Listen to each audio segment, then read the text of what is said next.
Hi friends, welcome back. तो अभी हम देखने वाले हैं धुरंधर 2 का ट्रेलर का रिव्यू, डिटेल्स यू मिस्ड। तो चलो देखिए कौन कौन सी डिटेल्स हमने मिस की हैं।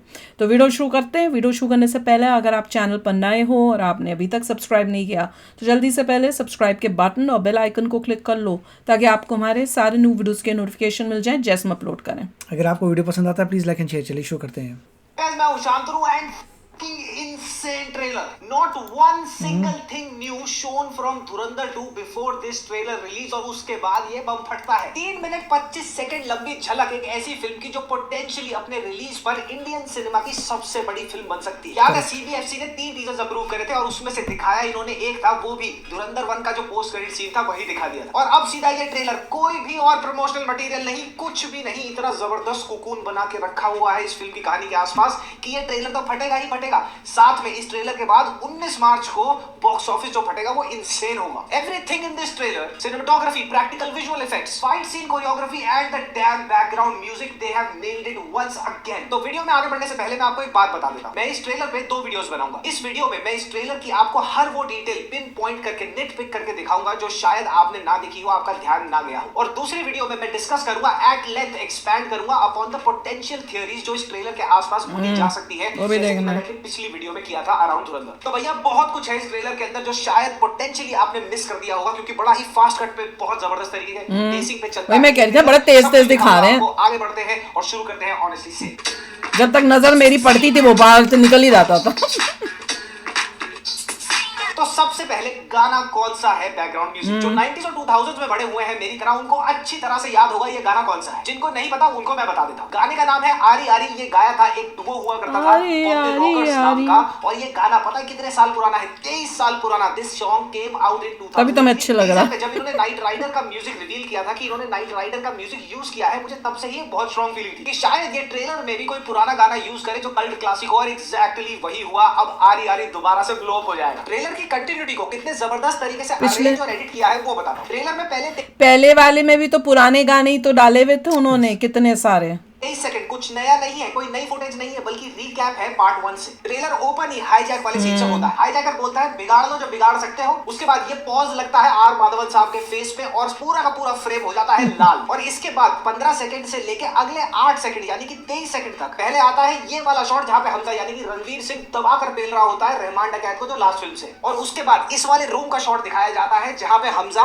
खड़ा होता है सारे के सारे इकबाल इंक्लूडेड हैंडलर्स के साथ जो हैंडल कर रहे होते हैं 26/11 के अटैक्स को लाइव, जो पार्ट 1 में दिखाया था। अब सवाल यह है कि यही शॉट्स क्यों दिखाए गए? खुद सोचो, धुरंधर 1 में से जो सबसे की फाउंडेशनल मूवमेंट्स है उस पूरी की पूरी फिल्म में से, उनमें से सबसे ज्यादा टॉप 3 to 5 आपको कौन से याद? हाईजैकिंग वाला, रहमान की डेथ, और 26/11 के हैंडलर्स के साथ अपने सामने 26/11 को घटता देख पाकिस्तान में बैठे रणवीर सिंह उसी रूम में, वो वाला शॉट। ये भुलाया नहीं भुलाया जा सकता। ये तीनों चारों शॉट मॉन्यूमेंटल शॉट्स थे पहली फिल्म से। ये छोटा सा जो पहले 23 सेकंड में रिकैप दिया गया है ना पार्ट 1 से, ये सारा का सारा बोलता है रिवेंज। और डॉट 23 सेकंड में जब ये रिकैप खत्म होता है, रणवीर सिंह आता है, फिर धुरंधर 1 में से। और इससे मुझे याद आया जब वो कह रहे थे ना, वो क्या था हिंदी में बोल लिखा था वो 3 ईंधन और क्या था हमला नहीं क्या था, अरे यार 3 चीजें थी ना, किसी को याद है कि भूल गए? ईंधन था, बदला था, और पहला था कि जिसे बोलते हैं आराम से, करेज, हौसला, हमला, हौसला, ईंधन और फिर बदला। तो मैं कह रही थी ना ये समझ नहीं आ रहा, ईंधन नहीं समझ में आ रहा, तो मैं उसका बताती हूँ कि पहला वाला क्या था? हौसला मतलब करेज से आपको ईंधन मिलेगा, मतलब फ्यूल मिलेगा, और उस करेज के से जो आपको फ्यूल मिल रहा है उससे आप लोगे बदला, मतलब रिवेंज। सो करेज से you will get your energy and उस एनर्जी से तुम अपना रिवेंज जो है वो ले सकते हो। समझ रहे हो? ये मतलब था मेरे हिसाब से। जहां पे रहमान डकैत का किताब में उसने नाम लिखा होता है और उसको वो क्रॉस कर रहा होता है। And the genius in editing here is the fact कि इन्होंने जब वो रहमान के नाम को काट रहा होता है, तीनों स्ट्राइक्स धुरंधर ऐसे आती, यानी कि रहमान डकैत का चैप्टर खत्म। अब इस फिल्म में रिवेंज ली जाएगी बाकियों से। और लाल फ्रेम से जिसमें मैक्सिमम रिकैप दिखाया गया था वो वापस नॉर्मल हो जाता है। इस शॉट में रहमान डकैत और उजैर के पोस्टर पे लियारी के लोग पत्थर मार रहे हैं, फाड़ रहे हैं उस पोस्टर को। क्यों? अब बहुत ही क्लोजली इसी शॉट में right hand side bottom corner पे ध्यान से देखो किसका चेहरा दिख रहा है यहाँ पे? रिजवान का। And most probably part part 2 में हमजा यानी रणवीर सिंह का राइट हैंड मैन कौन एक्ट करता दिखेगा? रिजवान। यहाँ पे उजैर बलोच और रहमान डकैत के पोस्टर्स पे लोग आग इसलिए लगा रहे हैं, लियारी के लोग उस पोस्टर को फाड़ इसलिए रहे हैं, इसके पीछे की कहानी ये हो सकती है कि हमजा ने रहमान डकैत की गद्दी लेने के लिए लियारी के लोगों को, जो मैक्सिमम पॉपुलेशन नंबर्स में बलोची हैं, उनको ये बता दिया कि भैया रहमान ने तुम्हारे पीठ पीछे जाके पार्ट 1 में पाकिस्तानियों और आईएसआई के साथ हाथ मिला के बलोची बच्चों को मारा था, उसने धोखा दिया था। तो रहमान डकैत के बारे में लियारी के लोगों को रहमान डकैत की सच्चाई बता के हमजा के लिए आसान हो जाता लियारी के लोगों का ट्रस्ट जीतना, और इस ट्रस्ट से क्या मिलता उसको मिलता लियारी के लोगों से पॉलिटिकल सपोर्ट, उनके वोट। क्योंकि इस वाले शॉट में देखो political campaigning rally type of, ये कह रहे थे जीत गया, गाड़ी के बीच में से कौन खड़ा होकर निकल रहा है? रणवीर सिंह, और उसके साथ कौन है? जमील। और पार्ट 1 में क्या हुआ था? पार्ट 1 में रणवीर सिंह के कैरेक्टर, जमील तो देखा ही नहीं मैंने, साथ में ही था एसोसिएशन के लिए। तो उसको बोला था ना तो जिताऊंगा। रहमान डकैत पॉलिटिक्स में जो एंट्री कर रहा था, अब उसकी गद्दी पॉलिटिक्स में भी रणवीर सिंह हथियार लेगा। रेडियो न्यूज का एक वॉइस ओवर चलता है, दंगे हो रहे होते हैं और वॉइस ओवर चलता है, और उस वॉइस ओवर में क्या बोला जाता है कि रहमान डकैत की मौत के बाद लियारी में खौफ है और रहमान डकैत की गद्दी उसकी जगह पे कौन आएगा? अब रहमान डकैत के मरने की जो न्यूज है पार्ट 1 से वो कैरी फॉरवर्ड होगी, और उसके बाद क्या होगा? सबसे पहले तो उजैर बलोच, जो लाजमी सी बात है कि रहमान डकैत की मौत के बाद सिंस वो उसका भाई था, अपने आप को नेक्स्ट इन कमांड समझेगा। और साथ ही रहमान डकैत की मौत का कारण पहले पार्ट में क्या बताया था कि असलम यानी संजय दत्त ने पहले पार्ट में जो एनकाउंटर किया था उसमें मारा गया रहमान डकैत। तो पहले तो उजैर अपने गैंग को लेके हमजा के साथ चढ़ जाएगा, किसमें? असलम पे और पुलिस फोर्स पे। और ट्रेलर में मल्टीपल शॉट्स में दिखाया भी गया है कि असलम और बाकी पुलिस वाले लड़ रहे हैं अगेंस्ट अ गैंग। अब ये भी हो सकता है कि उजैर बलोच को लगे कि पप्पू ने पैसा दिया असलम को और असलम ने मार दिया रहमान डकैत। तो बेसिकली एक पावर टसल ब्रेकआउट हो गया है लियारी में after the death of Rahman डकैत। अच्छा, वीडियो में आगे बढ़ने से पहले मुझे एक बहुत बड़ा कांग्रेचुलेशंस बोलना पड़ेगा। किसको और क्यों वो बताता हूं। आपको पता ही होगा कि आजकल के टाइम पे कंटेंट को एडिट करने क्रैक करके ऑफिशियल है hosted by India Mangal and finance with शरण के लिए एडिटिंग लेवल सॉफ्टवेयर करा जाएगा, और उसके साथ ही आपको प्लेसमेंट असिस्टेंस भी मिलेगी। और अगर आपको लगता है कि ये कोर्स, ये एकेडमी पे जाते हैं जिनके पास रियल पैशन है फॉर एडिटिंग और प्रिंट गवर्नमेंट्स में तुम्हारे को मिलेगा, और वहां पे भी वो एक कमरे से दो पे ध्यान देना। धुएं में से हमजा गन लेके आ रहा है और सीमलेस ट्रांजिशन होता है किसमें? जसकीरत वाले कैरेक्टर पे, और वहां पे भी वो एक कमरे से दूसरे कमरे के अंदर आ रहा होता है, हाथ में उसके AK-47 होती है, और जो ट्रांजिशन है एकदम एब्सोल्युटली सीमलेस है। और यही ट्रांजिशन टीजर में भी और यहाँ ट्रेलर में भी बहुत अबंडेंटली यूज किया है आदित्य ने, ये दिखाने के लिए कि डुअलिटी देखो भैया, डुअलिटी क्या है दोनों के बीच में, कि भाई एक जगह ये ऐसा बंदा था और ये ऐसा था पहले, अब वो ऐसा बन गया है। ये बात मैंने पहले टीजर में भी कही थी और ट्रेलर में भी मल्टीपल शॉट्स देख के मेरे को क्लियर हो गई कि रणवीर सिंह की जो ट्रेनिंग होती है वो इंडियन स्पेशल फोर्सेस के पैरा कमांडोज के साथ होती है। ट्रेलर में एक शॉट है ये वाला, इस बंदे की टी-शर्ट या शर्ट के पीछे क्या लिखा हुआ है? बलिदान। पूरे ट्रेलर में मुझे सबसे ज्यादा इंपैक्टफुल, सबसे ज्यादा लास्टिंग शॉट पता है कौन सा लगा, जो याद रहेगा तुम्हारे को ट्रेलर देखने के बाद? वो था ये वाला, the way in the trailer they officially introduce Jaskirat's character. मेरे को सबसे ज्यादा जो था वो था कि भैया क्या था वो, अब उसका क्या पाकिस्तान का वो हिंदी में क्या वर्ड बोला था वो, जो है अब इंडिया ही लिखेगा, वो डायलॉग था ना, वो मेरे को सबसे इम्पैक्टफुल लगा था। इस कैरेक्टर का बहुत ही जबरदस्त और मॉन्यूमेंटल स्क्रीन टाइम हो सकता है, वेटेज हो सकती है पार्ट 2 में। और साथ ही जसकीरत की जो पिछली कहानी है, उस कहानी ने हमजा को कैसे बिल्ड किया, ये भी बहुत जरूरी है। तुरंत में अनअबैशड वायलेंस को देखने के बाद कुछ लोगों के रोने नहीं रुक रहे थे कि भैया हाइपर मैस्कुलिनिटी दिखा दी, बहुत ज्यादा कोई नहीं है। लेकिन अब तो ट्रेलर देखने के बाद ये खून के आंसू रोएंगे, इतनी जबरदस्त वायलेंस दिखाई गई। ओके, लॉजिकल था। देखो मीट हुक घुसा रखा है एंकल के अंदर। देखो ये सब हमें लग रहा था कि हाँ, क्योंकि ये फाइटिंग और वो गैंग्स जो है पाकिस्तान में, वो ट्रेंड है ही, उसको है वो कर सकता है। इसमें आपको मतलब उस स्टोरी के साथ ये सब चल रहा है, और ऐसा कोई सुपर ह्यूमन नहीं दिखाया था। हाँ, नॉर्मल के टाइप ही दिखाया, जो फाइट हो रही है ब्रेन से यूज कर रहा है, ब्रेन से उनको मार रहा है, और अपने लोगों के साथ जो गैंग है उसके साथ वो कर रहा है। सुपर ह्यूमन इसमें ऐसा नहीं लग रहा था यार लॉजिक का है, you couldn't feel it, logical था।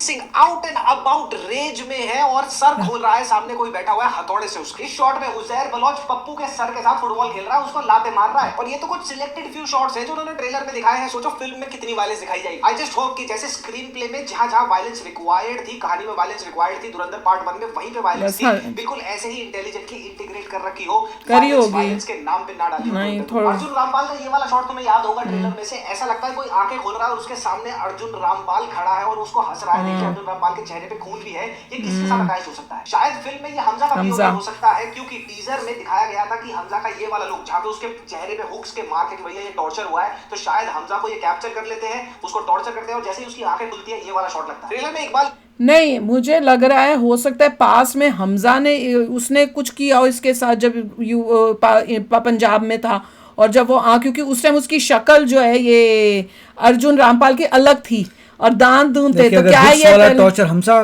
को करोगे तो गड़बड़ हो जाएगी। वो तो नहीं होना चाहिए, पर आई डोंट नो ये वो पास्ट में दिखा रहे थे उसका कि फ्यूचर का दिखा रहे हैं कि उसको पकड़ा हुआ है। सर काट के मुशर्रफ के दस्तरख्वान में रख दिया था। सबसे पहले तो दस्तरख्वान होता क्या है? खाने की टेबल पे, डिनर टेबल पे, डाइनिंग टेबल पे वहां पे बैठ के लोग खाना खाते हैं, उसके ऊपर जो कपड़ा बिछा होता है उसको बोलते हैं दस्तरख्वान। और ये किसकी गर्दन काट के मुशर्रफ को गिफ्ट करने की बात कर रहा है? द बिहेडिंग ऑफ बाहू साहिब मारुति तालेकर की 27 फरवरी ईयर 2000 में हरकत उल जिहाद अल अस्लामी के एक मिलिटेंट, उसका नाम था इलियास कश्मीरी, फिल्म में वो कौन प्ले कर रहा है? मेजर इकबाल। इसने एक ग्रुप ऑफ मिलिटेंट्स के साथ मिलकर 17 मराठा लाइट इन्फेंट्री के हमारे इंडियन आर्मी के सोल्जर्स को 7 सोल्जर्स को एम्बुश किया और उनमें से एक थे तालेकर साहब। इलियास ने तालेकर साहब को मारा, उनकी गर्दन काटी बेरहमी से और उसको ले गया था लाइन ऑफ फायर। उस बार इसी का रेफरेंस है। ट्रेलर में बर्निंग के शॉट्स देखो, चाहे वो सेट पे आग लगी हो या फिर जो एक दो लोग हैं यहाँ पे जिनको आग लग गई है, एक टायर फंसाया हुआ है उसको आग लगा दी है, वो कितने रियल लग रहे हैं। The lighting and the cinematography. एक सेकेंड, इसका मतलब एक्चुअली में भी ये हुआ था और ये सुन के मुझे और आग लग रही है किस बात की? उन पाकिस्तानियों की जो इस मूवी के ऊपर रिएक्शन लेके इतने व्यूज ले रहे हैं और पैसा कमा रहे हैं और इंडियंस जाके उनको देख रहे हैं। शर्म है ऐसे इंडियंस के ऊपर, बहुत बड़ी शर्म है जो तुम पाकिस्तानियों को जाके इस मूवी के ऊपर भी रिएक्शन दे रहे हो। You people are so shameless. Fire shots क्योंकि ओवर एक्सपोज हो जाता है कैमरा, लेकिन यहाँ पे ये वो बहुत ही प्रैक्टिकल इफेक्ट्स लग रहे हैं। अच्छा, इसके बाद इकबाल क्या कहता है, अर्जुन रामपाल का कैरेक्टर क्या कहता है कि भैया एक और गर्दन काटूंगा और कहां पे टांगूंगा उसे? एक और हिंदुस्तानी सर काटकर मुरीद के मीनार से लटकाऊंगा। अब मुरीद के मीनार है क्या जगह? लाहौर पाकिस्तान में कोई पार्क होगा जिसको पहले मिंटो पार्क बोलते थे, अब उसको इकबाल पार्क बोलते हैं और वहां पे ये मीनार है, ये इमारत है, यहाँ पे टांगने की बात कर रहा है। अच्छा, ट्रेलर में दो कैरेक्टर्स का रोने वाले शॉट है और वो काफी कंफ्यूजिंग है, लेकिन उसके आसपास क्या हो सकता है रोने वाले? पहला है ये शॉट जहाँ रणवीर सिंह ऐसे रो रहा है जैसे उसके हाथ से कुछ हो गया हो या फिर उसने कुछ ऐसा कर दिया हो जो उसको, वो अपनी बीवी को मार देगा। वो बीवी गन वाला शॉट था ना, वो बीवी रोते हुए ऐसे कर रही होती है तो इसको उसको मारना पड़ा होगा और उसके बाद वो ऐसे करेगा कि मेरे को करना पड़ा है क्योंकि भैया ड्यूटी कॉल्स, और वो नहीं तो इसको मार देती। ये कुछ ऐसा सीन होगा मुझे लग रहा है, अब देखते हैं। पछतावा है, वो अपना सर पीटता है। यहाँ पे शायद ये हो सकता है कि इसके अपने हाथ से ही कोई इंडिया का मोल मर गया हो जो शायद टर्न हो रहा हो पाकिस्तान की तरफ और उनसे इंफॉर्मेशन शेयर कर रहा हो और इसने उसको पकड़ लिया हो, या फिर इसने यालीना को ही मार दिया, इसको मारना पड़ा क्योंकि यालीना को पता लग गया था कि ये है कौन। और दूसरा शॉट है यालीना का रोते हुए and she picks up a gun and points it towards somebody who is not shown. इसी हमजा पे कर रही होगी। हो सकता है कि यालीना और हमजा एक साथ रह रहे हैं और यालीना ने इसकी पढ़ ली डायरी, वही डायरी मैंने कहा था ना, हर चीज लिखता है वो इसने पढ़ ली। मैंने कहा ना लग गया कि ये तो भैया इंडियन है, ऊपर से स्पाई है और शायद मेरे बाप को भी जहां से मैं ले रहा हूं क्या क्या कर रहा होगा, इसको मैं मार देती हूं and hence she pulls the gun. ये वाला एक और शॉट है ट्रेलर के अंदर। ये एक्सप्रेशंस वर रियली गुड। कोई बोल रहे थे आपने रणवीर की तो एक्टिंग की तारीफ नहीं की। भैया रणवीर की भी एक्टिंग है। जब ये पार्ट आया तो मैंने कहा था कि भैया ये इसमें जो एक्सप्रेशंस हैं दे बहुत ही अच्छे दिए हुए हैं।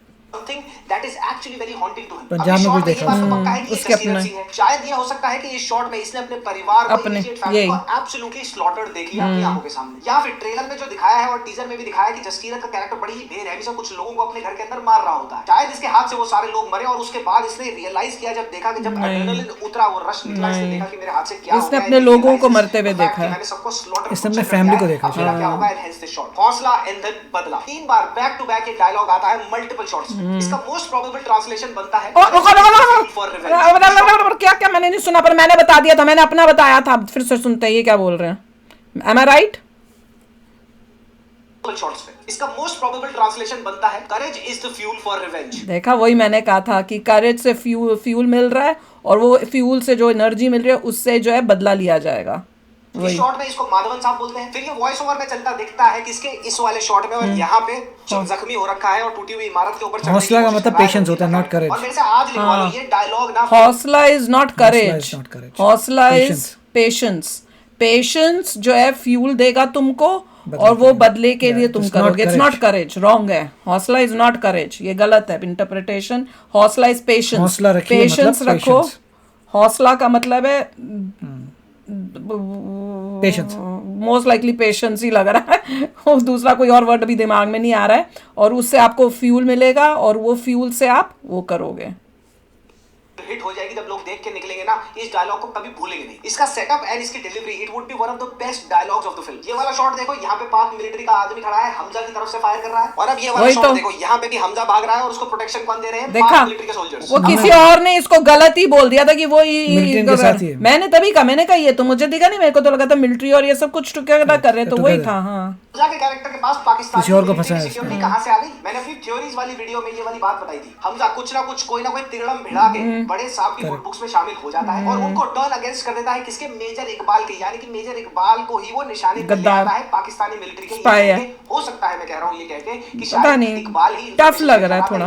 इकबाल को तो माना रिवेंज उसी से बुक्स में है, वो इसको पाकिस्तानी मिलिट्री की सिक्योरिटी इकबाल मरेगा। एक जबरदस्त डिटेल और दिखाऊं ट्रेलर में। इस शॉट में ऊपर बदला लिखा हुआ है, नीचे एक आदमी को पेट में चाकू मार रहा है रणवीर सिंह। ये आदमी कौन है? ये है Sajid Mir, the chief planner of the 2008 attacks. इतनी फैंटास्टिक एडिटिंग है ट्रेलर में। पप्पू का सर उजैर काटता है, ये रियल लाइफ इंसिडेंट है। यहाँ पे एक आर्टिकल भी लगा देता हूँ। और ट्रेलर में एक तो उजैर का ये वाला शॉट और दूसरा ये वाला शॉट, ये दिखा देता है कि फिल्म में भैया बड़ी ही ब्रुटैलिटी से गर्दन कटती दिखाई जाएगी। अब बात करते हैं the concluding, the last shot of this trailer की। और ये वाला अकेला शॉट कुछ सेकंड्स में ही क्या क्लियर कर देता है? टाइमलाइन बहुत हद तक क्लियर कर देता है फिल्म की। जमील बोलता है जरवारी साहब। अब ये कौन है? इन्होंने किसका नाम चेंज किया है? इन्होंने नाम चेंज किया है आसिफ अली जरदारी का। और ये कौन था? ये था पाकिस्तान का president from the year 2008 up until 2030। तो इसका मतलब पोटेंशियली कहानी धुरंधर पार्ट 2 की 2008 से 13 के बीच में रिवॉल्व कर सकती है पोटेंशियल। और धुरंधर 1 में हमने देख ही लिया था कि इनकी जो कास्टिंग चॉइसेस थी और उन पे जो इन्होंने प्रोस्थेटिक और मेकअप लगा के रियल लाइफ कैरेक्टर्स जैसे ही बिल्कुल बना दिए थे, कितनी जबरदस्त जॉब थी, वो यहाँ पे भी कोने से दिख जाती है। ये है आसिफ अली जरदारी की असली फोटो और ये है स्क्रीनशॉट जरवारी साहब का ट्रेलर में से। साइड से ही दिख रहा है लेकिन फिर भी हेयर लाइन देखो, चश्मा देखो, साइड पोज देखो, पता चल रहा था। These guys are absolutely fantastic। एक चीज और पोटेंशियली कहता है ये क्लोजिंग शॉट। शॉट में जमील है जो भागता भागता आता है और लास्ट में बैठा हुआ किसको दिखाया जाता है?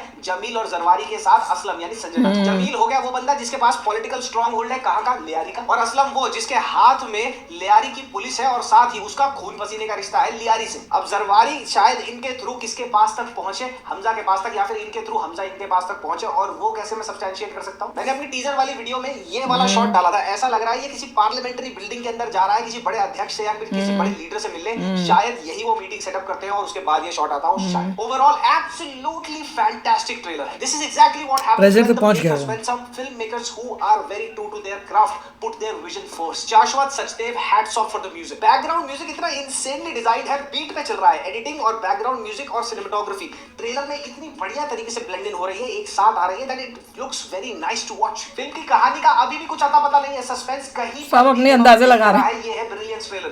They can't tell। के बारे में जितना हमें पार्ट 1 के पोस्ट क्रेडिट से पता है ना, ट्रेलर के बाद भी उतना ही पता है। कुछ भी गैस करना बहुत ही नहीं पता है, मारधाड़ हो रही है, कुछ तो पता चला है। वो ट्रेलर शुड भी आजकल 3-3, 4-4 मिनट के ट्रेलर काट देते हैं और आधी पिक्चर बता देते हैं। अब सिंस ये ट्रेलर रिलीज हो गया और फटाफट ट्रेलर है, मुझे दो लोगों का, दो पार्टियों का मेल्टडाउन देखना है। पहले तो यश के वो फैन, वो रैबिट डॉग फैंस जिन्होंने यश को अपना बाप बना रखा है, और दूसरे अनुपमा चोपड़ा एंड सुचारिता त्यागी। इनका रोना मेरे को देखना है। मैं कह रहा हूँ ये वीडियो बनाए, मैं फिर रिस्पॉन्स वीडियो बनाऊंगा। तब तक के लिए मैं जा रहा हूँ डिटेलिंग पे काम करने। तुम्हारे को इसकी दूसरी वीडियो भी बहुत ही जल्द दूंगा। तब तक के लिए तुम्हें ट्रेलर कैसा लगा कमेंट सेक्शन में कमेंट करते जाना। मामा मियां, लजानिया पप्पी, बाय बाय, मजा आ गया। तो देख लो, जो अच्छी चीज है उसको अच्छी बोला जा रहा है, क्योंकि ये भी जब वीडियो बनाते हैं तो कई चीजों को क्रिटिसाइज कितनी हमने देखी हैं and we agree with it.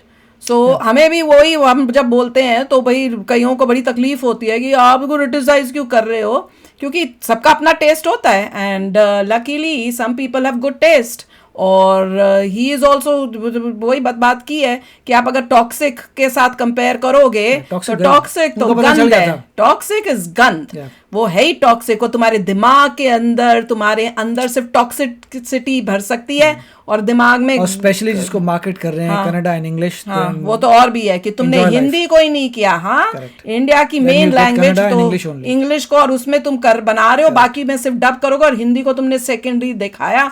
तो भैया नॉर्थ की पब्लिक जो है, नॉर्थ इंडिया क्यों देखेगी तुमको? तुमने वैल्यू ही नहीं दी जो मेन तुम्हारे। कन्नड़ा सीखने में टाइम लगेगा। जब हमें कन्नड़ा सीख लेंगे ना फिर आके फिर देखेंगे। पर एनीवे हो, ये मूवी को देखो, कितना अच्छा ट्रेलर, इतना अच्छा वे से प्रेजेंट किया है कि आपको इसमें मेहनत दिख रही है, आर्टिस्ट्री दिख रही है, हर की ब्रिलियंट एक्टिंग दिख रही है, हर चीज इज ब्रिलियंटली मेड। तो मजा आता है। मतलब I am not a person जिसको वॉयलेंस अच्छा लगता है, पर जिस तरह से ये बनाई है, रिवेंज की बनाई है, और भैया इसमें देशभक्ति झलक रही है, कूट कूट के बदला अगेंस्ट पाकिस्तान दिख रहा है। हमारे स्पाई को हुक मारे तो उसका बदला तो आएगा। वो तो भूल ही नहीं सकते हम।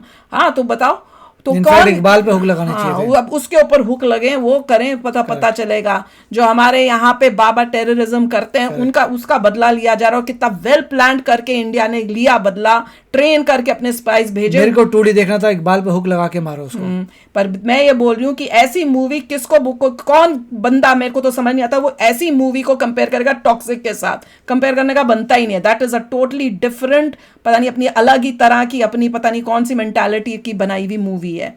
तो anyway this is really exciting, और इसमें काफी कुछ पता भी चला जो हमने थोड़ा बहुत मिस भी कर दिया, तो और दूसरे एंगल्स भी देखने को मिले कि भैया ये भी हो सकता है। तो सबके अपने अपने आइडियाज हैं और देख रहे हैं अब इसमें कौन सा, जब मूवी जाके देखेंगे एक्चुअली में उस स्टोरी में क्या क्या करेक्ट लगेगा, हमारे जो अंदाजे हैं दूसरों के अंदाजे में से कौन सा फिट बैठेगा। तो मिलते हैं नेक्स्ट वीडियो में बहुत ही जल्द। Till then take care and bye bye. तो अगर आप मेरे इस चैनल पे नए हो तो जल्दी से सब्सक्राइब के बटन को हिट करो और बेल आइकन को क्लिक करो, ताकि आपको मेरा जब नया वीडियो मैं लगाऊं आपको उसके बारे में जल्दी से पता चल जाए।